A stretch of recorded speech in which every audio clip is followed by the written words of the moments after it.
మూఢనమ్మకాలు కార్యక్రమానికి స్వాగతం. నమస్కారం డాక్టర్ గారు. నమస్కారం. డాక్టర్ గారు, చాలా మందిలో మడి కట్టుకొని వంట చేయడం, పూజ చేయడం ఉంటాయి కదా. మడి కట్టుకోకపోతే ఆ పూజ ఫలించదా? వంట ఆరోగ్యదాయకంగా ఉండదా? అసలు పూజ చేయడం అనేది అర్థం లేదు.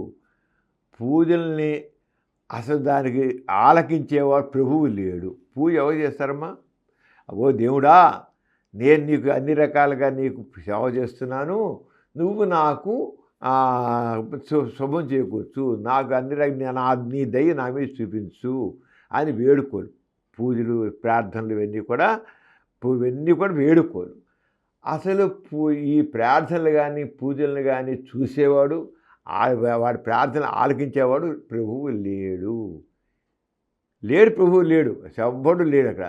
ఇప్పుడు ఎలాంటి ఒక టెలిఫోన్ పెట్టి హలో హలో హలో అని వస్తుంది, ఆ రెండో పక్క అసలు రిసీవర్ లేదనుకో, ఈ హలో హలో చేసి ఏంటి లాభం? ఆ రెండో సైడ్ టెలిఫోను లేనే లేదు. ఇక్కడిని పట్టుకుని బయట పట్టుకుని హలో హలో హలో అంటారు. పిచ్చోడు నేను. చిన్నపిల్లలు ఇంట్లో ఫోన్ పెట్టి చిన్న పిల్లలు ఒక 2 ఏళ్ళ పిల్లలు 3 ఫోన్ ఉంటే వాళ్ళు తీసుకుని ఇలా మాట్లాడుతుంటారు. వాళ్ళు సరదా వాళ్ళకి, అంటే ఫోన్ వీళ్ళు పట్టుకుని వాళ్ళు సరదా. అక్కడ ఉన్నాడా? ఎవరు లేడు. ఊరికి పెట్టుకుని దాన్ని పూర్వకం ఇప్పుడు సెల్ ఫోన్లు వచ్చాయి. అప్పుడు ల్యాండ్లైన్లు అయితే ఇప్పుడు ల్యాండ్లైన్ నొక్కేస్తుంటారు. హలో హలో హలో హలో అని చిన్నపిల్లలందరికీ ఆట. ఇప్పుడు ఆట వస్తుంది.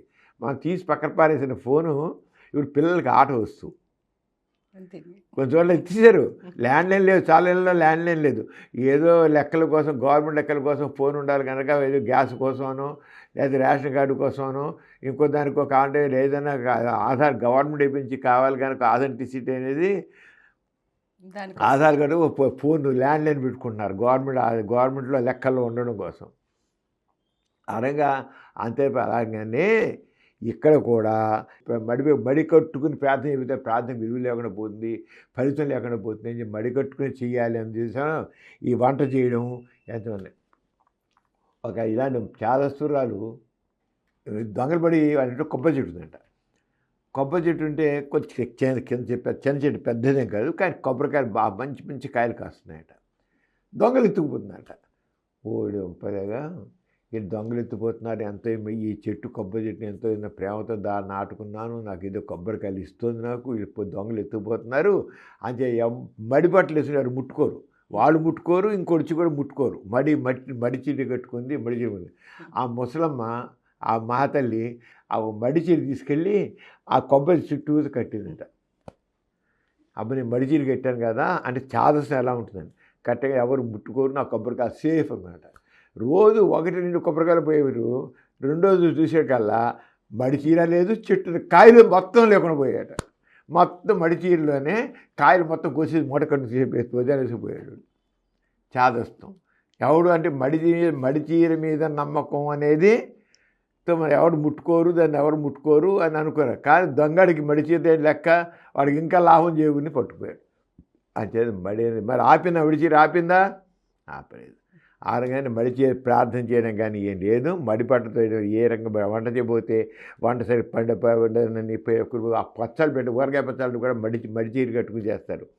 లేదు పాడైపోతాయని, బూజు పట్టేస్తాయని స్నానం చేసి మడిచీరు కట్టుకుని ఊరగాయలు పెడతారు, వంట చేస్తారు, పూజలు చేస్తారు. ఈ మడి అనేది అర్థం లేదు. శుభ్రత అంటావా? ఓకే, ప్రతివాడు శుభ్రత కావాల్సిందే. శుభ్రతగా ఉంటే మనకు అనారోగ్యాలు రావు.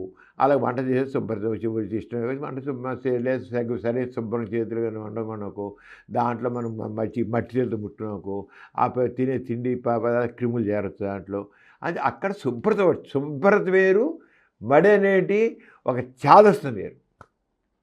మడి ఒక చాదస్తం, అర్థం లేని మూఢత్వం. మూఢత్వం ఎక్కడున్నా ఖండనీయం. మూఢత్వం ఎక్కడున్నా ఖండనీయమే.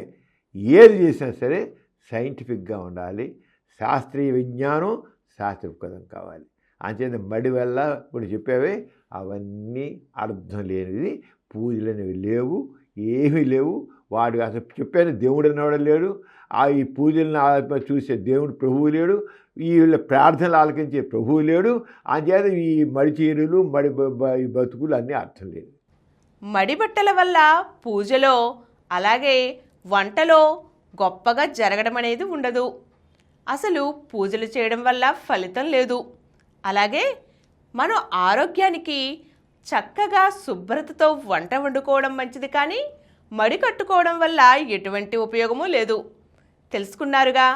ఇటువంటి చక్కని విశ్లేషణలకై మీరు మా సమరం ఛానల్ వారి నమ్మకాలు మూఢనమ్మకాల కార్యక్రమాన్ని తప్పక వీక్షించండి.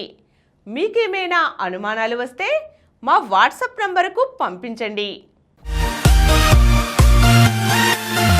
ఈ కార్యక్రమం మీకు ఎంతో నచ్చింది కదా?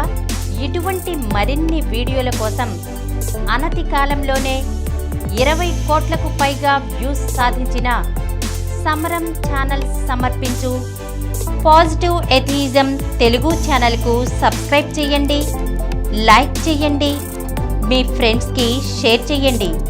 అలాగే ప్రక్కనున్న గంట సింబల్ని ప్రెస్ చేయడం మర్చిపోకండి.